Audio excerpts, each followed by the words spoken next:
Assembly instructions. Now when you get your trike, it's going to come in a box.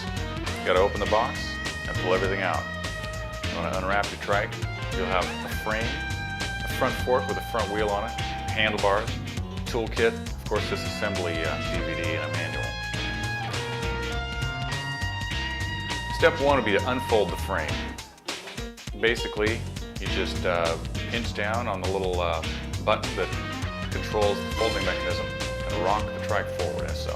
It should lock into place. Next thing you have to do is attach the handlebars.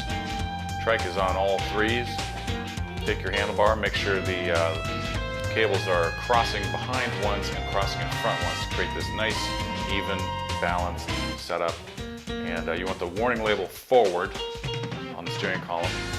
Take the plate, the stem plate, set it down on top. Take your two Allen bolts there, hand screw them in, and you can tighten them a little more if you get tired of that with your handy dandy tool there. Then you want to position the handlebars by rocking them forward about 45 degrees off of the line of the steering column. Then you want to go ahead and tighten down those bolts nice and tight, making sure that you leave about the same amount of room on the forward and backward side of the stem. Don't crank down just the front and have the back sticking out. Next step is to attach the fork, of course. So what you're going to want to do is flip your trike upside down so the steering column is up higher and you won't have to struggle so much. Grab yourself your front fork. You're going to want to slide that front fork onto the steering column. It's quite simple. And depress the locator button. That's just there to help you locate the center. And then it'll pop out and then tighten those bolts down. Tighten those front fork bolts down.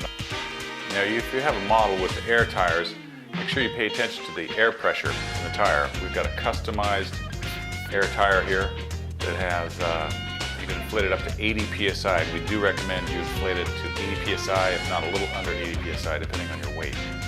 This will really make the ride better. If you don't inflate them, it's going to be very slow and not a lot of fun. Now you are ready to roll.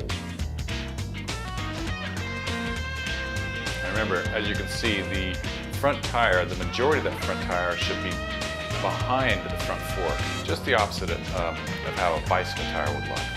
A lot of people get thrown by that and they think they've got it on backwards, but that is actually the right way for it to go.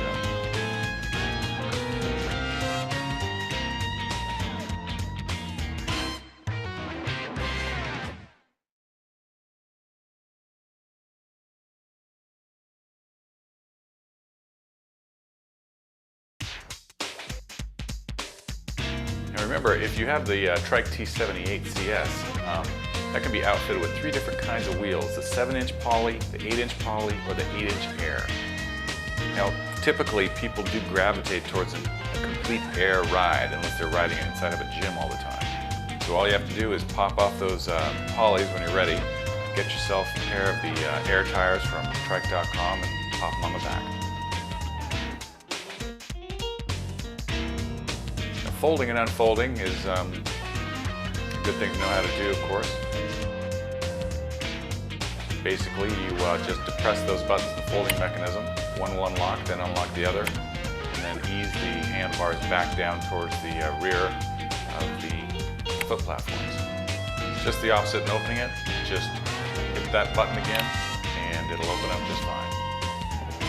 It's important how you position yourself to fold and unfold the frame. It's best to squat down between the foot platforms and hold the handlebar with one arm, and then click it with the other. This may seem obvious, but the best way to carry this unit is to grab one of the trailing arms. It'll hang nicely beside your body. If you hold onto the steering column, on the other hand, it's kind of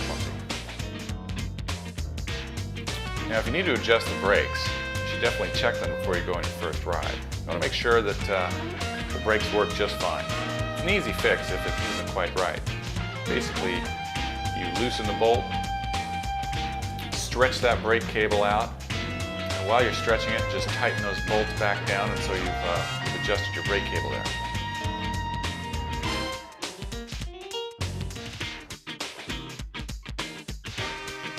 Then you flip it back over and squeeze those brake handles, make sure it's all nice and stretched out. Now there is a brake adjustment, of course, right on the brake lever if needed.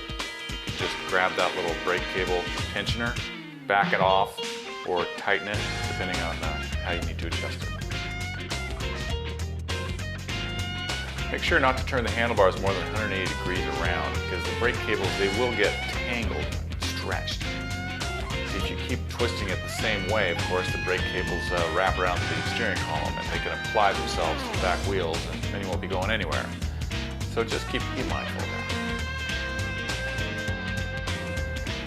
Now, adjusting the handlebar height is quite simple. You just reach down and open up the handlebar adjustment clamp. Let that be loose for a minute and then depress the button that allows the handlebar to get stopped in different holes in the steering column there. Get it to the point where you are comfortable and then close the clamp. Now you're ready to roll.